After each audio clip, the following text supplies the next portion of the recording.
It began as a harmless game between my brother and me. Living in the countryside, there wasn't much to do after sunset, so we'd sit on the porch and see who could spot the first owl in the woods. My brother always won. His sharp eyes caught every flicker of movement in the trees. One night, though, the game took a turn we never expected. The air was unusually still that evening, heavy with the scent of wet earth after a recent rain. The darkness felt thicker than usual, and even the crickets were silent. My brother nudged me and pointed toward the tree line. "Look," he whispered. At first, I didn't see anything. Then out of the shadows, a figure appeared.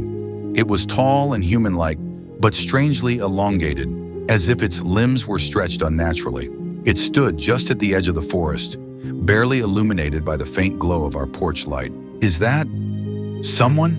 I asked, my voice trembling. "It's watching us," my brother replied, barely above a whisper. The figure didn't move for what felt like an eternity.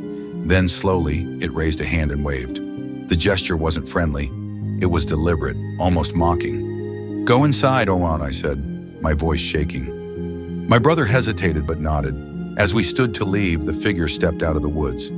It moved strangely, like its joints didn't work quite right. Yet it was eerily silent. We bolted for the door, slamming it shut behind us. Inside, we turned off every light and locked every window.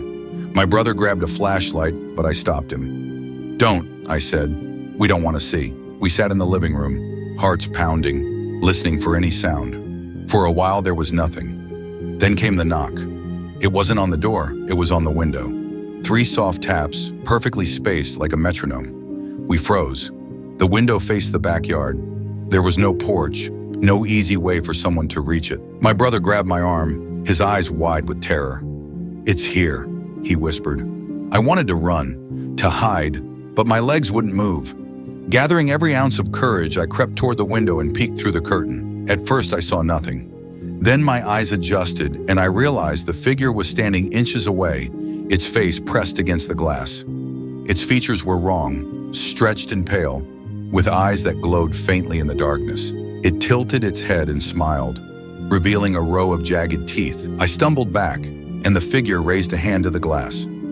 Slowly, it began to draw something with its finger. A symbol I didn't recognize, circular and intricate. The room grew colder with every stroke it made.